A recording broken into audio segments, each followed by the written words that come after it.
ನಮಸ್ಕಾರ ಎಲ್ರಿಗೂ, welcome to ಮೇಘಾಸ್ kitchen. ಇವತ್ತು ನಾವು ಬಸ್ಸಾರು ಮತ್ತು ಪಲ್ಯ ಹೇಗೆ ಮಾಡೋದು ಅಂತ ನೋಡೋಣ.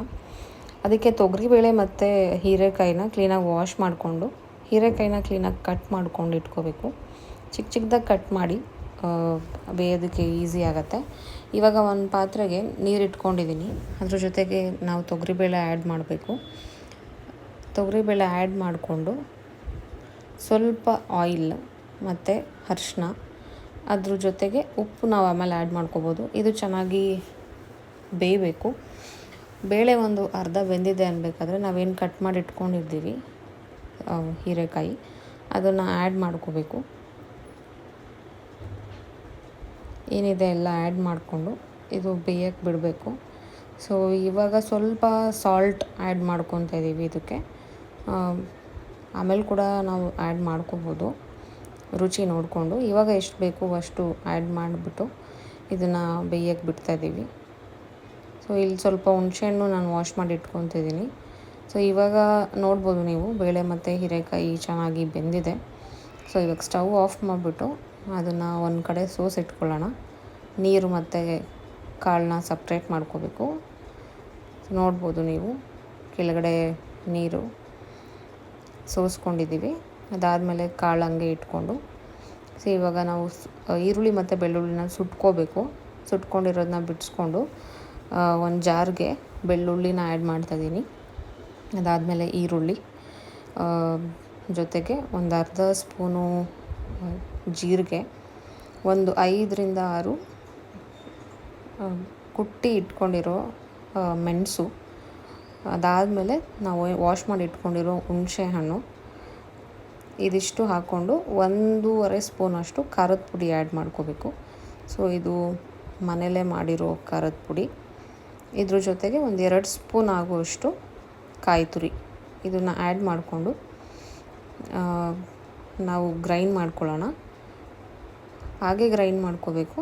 ಅದಾದಮೇಲೆ ನಾವೇನು ರುಬ್ಬಿಟ್ಕೊಂಡಿರೋ ನೀರಿದೆ ಅಲ್ವಾ, ಅದನ್ನು ಆ್ಯಡ್ ಮಾಡ್ಕೊತಿದ್ದೀವಿ ಗ್ರೈಂಡ್ ಮಾಡೋಕ್ಕೆ.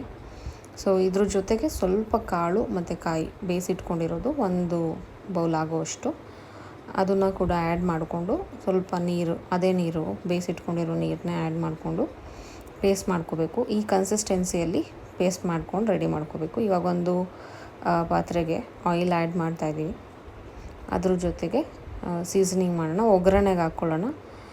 ಆಯಿಲ್ ಹಾಕ್ಬಿಟ್ಟು ಸ್ವಲ್ಪ ಸಾಸಿವೆ ಚೆನ್ನಾಗಿ ಸಿಡಿಬೇಕು. ಆಯಿಲಲ್ಲಿ ಹಾಕಿದ ತಕ್ಷಣ ಬೇರೆ ಇಂಗ್ರೀಡಿಯೆಂಟ್ಸ್ನ ನಾವು ಆ್ಯಡ್ ಮಾಡಬಾರ್ದು. ಸಾಸಿವೆ ಸಿಡಿದ್ಮೇಲೆ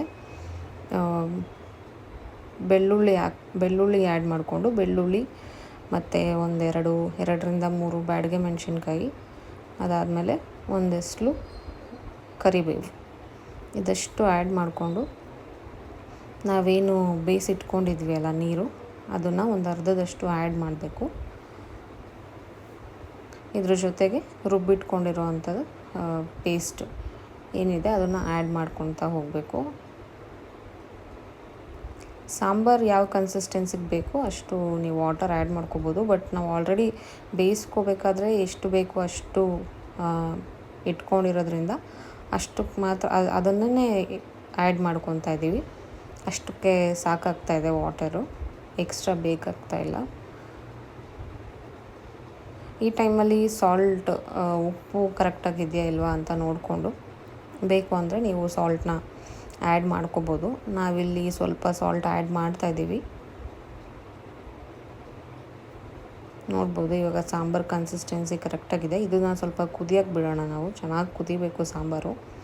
ಬಸ್ಸಾರು ಯಾವಾಗಲೂ ಚೆನ್ನಾಗಿ ಕುದಿಸಿದ್ರೇ ಅದರ ಟೇಸ್ಟು ತುಂಬ ಚೆನ್ನಾಗಿರುತ್ತೆ. ನೋಡ್ಬೋದು ಇವಾಗ ಸಾಂಬಾರು ಚೆನ್ನಾಗಿ ಕುದೀತಾ ಇದೆ. ಸಾಂಬಾರು ಕೂಡ ರೆಡಿಯಾಗಿದೆ. ಇವಾಗ ಇದಕ್ಕೆ ಸ್ವಲ್ಪ ಕೊತ್ತಂಬರಿನ ಆ್ಯಡ್ ಮಾಡಿಕೊಂಡು ಲಿಡ್ ಕ್ಲೋಸ್ ಮಾಡಿ ನಾವು ಸ್ಟವ್ ಆಫ್ ಮಾಡೋಣ. ಇವಾಗ ಪಲ್ಯ ಹೇಗೆ ಮಾಡೋದು ಅಂತ ನೋಡೋಣ. ಒಂದು ಪ್ಯಾನ್ಗೆ ಆಯಿಲ್ ಆ್ಯಡ್ ಮಾಡ್ಕೊಳ್ಳಿ. ಆಯಿಲ್ ಬಿಸಿ ಆದಮೇಲೆ ಸಾಸಿವೆ ಹಾಕ್ಕೊಳ್ಳಿ. ಇವಾಗ ಒಗ್ಗರಣೆಗೆ ಮೆಣಸಿನ್ಕಾಯಿ, ಈರುಳ್ಳಿ, ಕರಿಬೇವು ಇಷ್ಟನ್ನು ಆ್ಯಡ್ ಮಾಡ್ಕೋಬೇಕು. ಮೆಣಸಿನ್ಕಾಯಿ ನಾವು ಒಂದು 3 ತೊಗೊಂಡಿದ್ದೀವಿ. ಸೊ ನಿಮಗೆ ಮೆಣಸಿನ್ಕಾಯಿ ಖಾರ ಹೇಗಿದೆ ಹಾಗೆ ಆ್ಯಡ್ ಮಾಡ್ಕೊಳ್ಳಿ. ಪಲ್ಯಗೆ ಜಾಸ್ತಿ ಮೆಣಸಿನ್ಕಾಯಿ ಬೇಕಾಗಲ್ಲ. ಉಪ್ಪು ಮತ್ತು ಖಾರ ಕರೆಕ್ಟಾಗಿರಬೇಕು, ಇಲ್ಲ ಅಂದರೆ ನಾವು ತಿನ್ನೋಕ್ಕಾಗಲ್ಲ.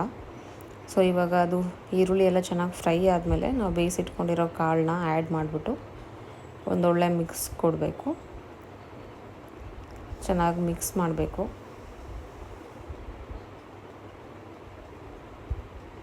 ಇದು ಚೆನ್ನಾಗಿ ಮಿಕ್ಸ್ ಆಗಿದೆ ಅನ್ನಬೇಕಾದ್ರೆ ಸ್ವಲ್ಪ 1-2 ಸ್ಪೂನ್ ಆಗುವಷ್ಟು ಕಾಯಿ ತುರಿನ ಆ್ಯಡ್ ಮಾಡ್ಕೊಳ್ಳಿ.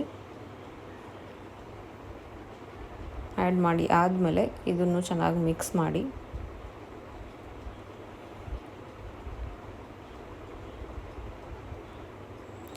ಕಾಳನ್ನ ನಾವು ಆಲ್ರೆಡಿ ಬೇಯಿಸಿರೋದ್ರಿಂದ ಇದು ನಾವೇನು ಇಂಗ್ರೀಡಿಯೆಂಟ್ಸ್ ಹಾಕ್ತಿದ್ದೀವಿ ಅಷ್ಟಕ್ಕೆ ಮಾತ್ರ ನಾವು ಒಂದೊಳ್ಳೆ ಮಿಕ್ಸ್ ಕೊಡಬೇಕು. ಇವಾಗ ಕೊತ್ತಂಬರಿ ಸೊಪ್ಪು ಆ್ಯಡ್ ಮಾಡಿದ್ದೀವಿ. ಪಲ್ಯ ರೆಡಿಯಾಗಿದೆ. ಬಸ್ಸಾರು ಮತ್ತು ಪಲ್ಯ 2 ಕೂಡ ರೆಡಿಯಾಗಿದೆ. ನಿಮಗೆ ಈ ವಿಡಿಯೋ ಇಷ್ಟ ಆದಲ್ಲಿ ಲೈಕ್ ಮಾಡಿ, ಶೇರ್ ಮಾಡಿ, ಸಬ್ಸ್ಕ್ರೈಬ್ ಮಾಡ್ಕೊಳ್ಳಿ. Thank you for watching.